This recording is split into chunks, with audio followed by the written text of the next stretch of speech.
งานแห่เทียนพรรษาอยู่ที่อุบลราชธานีที่ดาลาวได้ค่าจ้างบักหลายเป็นขนมก้นบาทเกือบ10 ลังพุ่นนาทานผู้ชม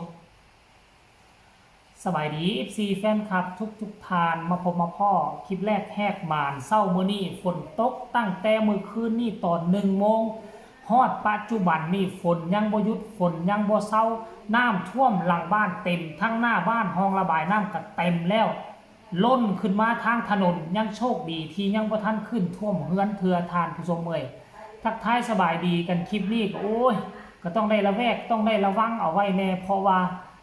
ฝนตกบ่หยุดบ่เซาเด้ตกเมื่อคืนนี่หนักอยู่แต่ว่าเดี๋ยวนี้นี่เซานักแล้วแต่ว่าตกปล่อยๆนะตั้งแต่เซาฮอดเดี๋ยวนี้เบิ่งท่าทีแล้วมื้อนี้มืดมันคงจะบ่เซาแน่นอนท่านผู้ชมเนาะเดี๋ยวจะพาทุกคนไปติดตามเบิ่งการเคลื่อนไหวของธิดาลาวหลังจากที่ไปขึ้นรถแห่หลังจากที่จบภารกิจแห่เทียนพรรษาไปที่วัดอีหยังเกาะวัดทุ่งสีเมืองบ่คันผิดต้องขออภัยเด้อออกจากวัดพระธาตุหนองบัวมุ่งหน้าไปสู่วัดตัวนั่นแหละแล้วก็สำเร็จเสร็จสิ้นแล้วน้องธิดาลาวก็บ่ได้กลับได้นอนอยู่ทางอุบลอีกคืนนึงคิดว่านอนอยู่เฮือนไผสันดอกมันนอนอยู่ทางบ้านของซิปพีเคมีพ่อแม่อยู่หั่นเด้เนาะเขาก็ลืมไปนอนอยู่หั่นแต่ว่าก่อนจะกลับบ้านซิปพีเคนี่ก็ไปแวะวัดอีกครั้งนึงก่อนทั้งหลวงตาเพิ่นเตรียมเอามาให้ป้าโตบ้านเฮาเอิ้นว่าแก๊สประมาณนี่ยังน้อยๆเด้อประมาณ8ถึง10แก๊สหรือว่า10ลังพุ่นน่ะที่ดาลาวก็ความอยากได้นะย่างเข้าไปอุ้มเอาผู้เดียวได้อุ้ม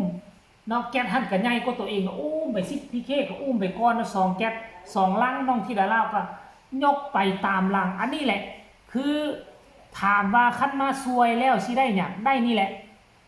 ได้เข้านมก้นบาทเพราะว่าน้องธิดาลาวมีแผนจะเดินทางมาที่ประเทศลาวในช่วงวันที่เท่าไหร่บ่แน่ใจแต่ว่าช่วงต้นเดือน8ที่ดาลาวก็พอผู้จะได้เดินทางมาลาวแน่นอนมา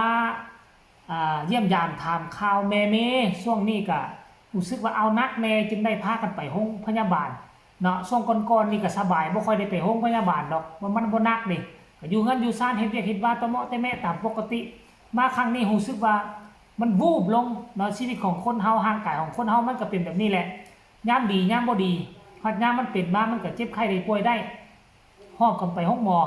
ก็เลยเป็นห่วงเป็นใยวางแผนจะพากันมาดูแลเบิ่งแยงถามข่าวพอให้อุ้มอกอุ้มใจนะ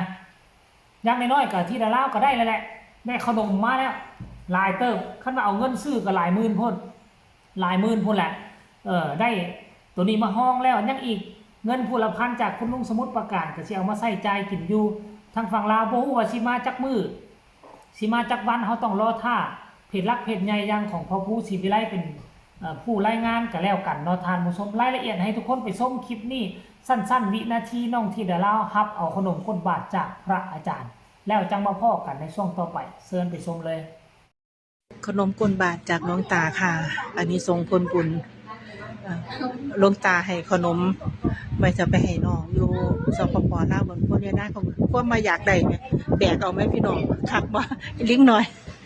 เข้ามาอยากได้แบกเอาไหมพี่น้องอยากได้หลายอยากได้ขนมกลบาทไปฝากน้องมาสั่นค่ะหลวงตาก็เลยจัดให้ไว้เนาะ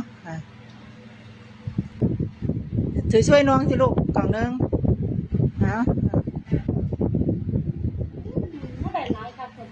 ขนมกลบาทจากเห็นบ่ซึ่งพระอาจารย์เพิ่นก็ฮู้ดีอยู่แล้วแหละเพราะว่าน้องธิดาลาวกลับบ้านแต่ละครั้งต้องมีสิ่งของติดไม้ติดมือไปเนาะแล้วก็ที่ผ่านมาทั้งพระอาจารย์เพิ่นก็เคยเอาให้เป็นประจำอยู่หลังจากที่น้องธิดาลาวจะไปบ้านไปซ่องน่ะในเมื่อเพิ่นฮู้ข่าวเพิ่นก็จัดให้เลยเปรียบเสมือนเป็นค่าจ้างที่ธิดาลาวมาขึ้นเวทีสวยมื้อวานนี้ท่านผู้ชมโอ้ยเห็นแล้วก็รู้สึกดีใจรู้สึกอบอุ่นหัวใจแห้งท่านผู้ชมเอ้ยมีแต่คนหักคนแพงมื้อวานนี่น่ะอยู่เทิงรถแฮกอ่ะมีแต่คนห้องโฮเซลใส่แบบว่าแบบมันเหนือความคาดหมายแม่ทุกคนเหนือความคาดหมายอีหลีได้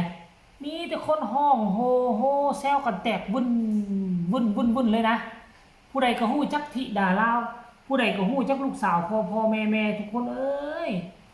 อายุเพียงแต่ซ้ำนี่แต่ว่ามีประสบการณ์ขนาดนี้ก็ถือว่าหาคนจับได้ยากในคนรุ่นราวคราวเดียวกันอายุเพียงแต่12ปีโอ้โหเนาะปีนี้ก็เป็นปีหนึ่งที่น้องที่เดาลาวต้องมาเก็บกำประสบการณ์ฤดูกาลที่จะมาถึงนี่เริ่มต้นเดือน9เดือน10เป็นต้นไปมันคงจะเป็นปีที่ยิ่งใหญ่บ่ว่าจะเป็นวงเพชรลำเพลินก็สิเอาไปขึ้นวงบ่ว่าจะเป็นอลังการโชว์ก็จัดให้เปรียบเหมือนเป็นศิลปินอลังการโชว์คนหนึ่งเจ้าภาพเจ้าการเจ้างานจ้างมาก็มีโชว์ใหญ่สุดใหญ่เลยให้ที่ดาลาวเลยนะ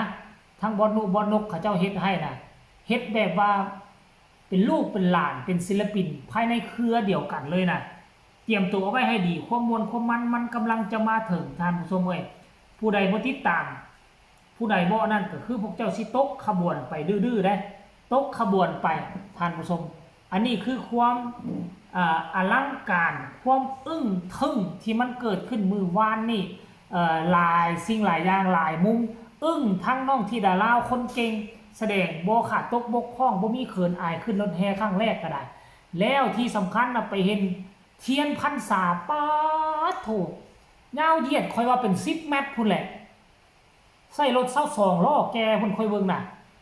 ทั้งหลังนี่ก็เป็นหัวสร้างทั้งหน้าก็เป็นพญานาคบอกคันจำบ่ผิดสวยสดงดงามแบบบ่มีทีติอยู่ในเมืองลาวนี่หาเบิ่งแล้วนี่บ่มีอันนี้ก็หัวคิดประดิษฐ์สร้างชาวอีสานป๊าดโถจังว่ามันเก่งอีหลีเก่งอีหล่อนี่แหละท่านผู้ชมเก่งแบบบ่มีทีติเลยนะอึ้งหลายสิ่งหลายอย่างอึ้งทั้งนางลำใส่ชุดสีเหลืองอำรามเป็นร้อยคนเต็มตามท้องถนนพอค่าเช้าขายประชาชนอยู่สองฝากฟังแคมทางก็ออกมาห่วมยูทูบเบอร์ป้าเต็มวุ่นเฉพาะบ้านศรีวิไลกับ 4-5 ช่องแล้วทุกคนเอ้ย 4-5 ช่องรวมทั้งคนดังทั้งเมืองอุบลของสาวลำยืนมาเก็บกำข้าวตื่มกลายเป็นข้าวดังแน่นอนมื้อนี้ท่านผู้ชมเอาก็ขอเอาไว้เพียงซ้ำนี้ก็แล้วกันเด้อทุกคนเด้ออันนี้คือ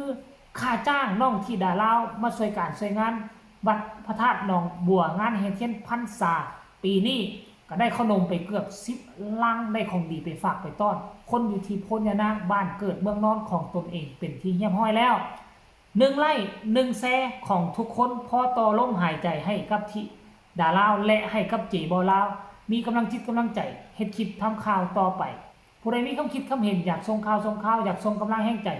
ส่งมาได้ทางใต้คอมเมนต์สำหรับคลิปนี้ขอลาท่านผู้ชมไปเพียงซ้ำนี้ก่อนสวัสดี